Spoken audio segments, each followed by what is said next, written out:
नाशिक लोकसभेवरून आता शिवसेनेमध्येच इच्छुकांची गर्दी वाढत चालली आहे। नाशिकमधून आपणच निवडणूक लढवणार असल्याचं खासदार हेमंत गोडसे यांनी म्हणत मोठा दावा केलाय। ज्या पक्षाची ताकद असते त्या पक्षाकडे येणाऱ्यांची संख्या जास्त असते, त्यामुळे शांतिगिरी महाराजांची भेट घेतली असल्याचं देखील हेमंत गोडसे यांनी म्हटलेलं आहे। तर जागा निवडून येण्यासाठी विकास काम आणि संपर्क लागतो, तो मी केलेला आहे, त्यामुळे आपल्यालाच उमेदवारी मिळेल असा दावा आता विद्यमान खासदार हेमंत गोडसे यांनी व्यक्त केलेला आहे। तर महायुतीला जास्तीत जास्त जागा मिळाव्या यासाठी बडी दरगाह येथे प्रार्थना केली असल्याचं देखील हेमंत गोडसे यांनी म्हटलेलं आहे।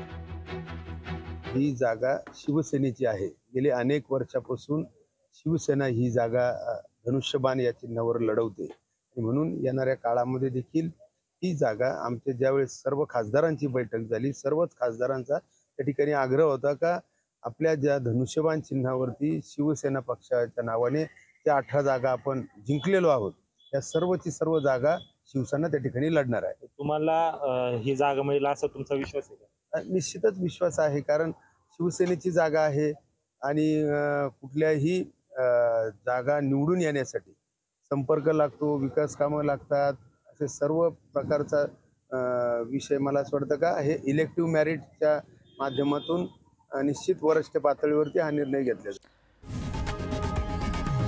लोकशाही मराठी ऐका, पहा, जागरूक रहा।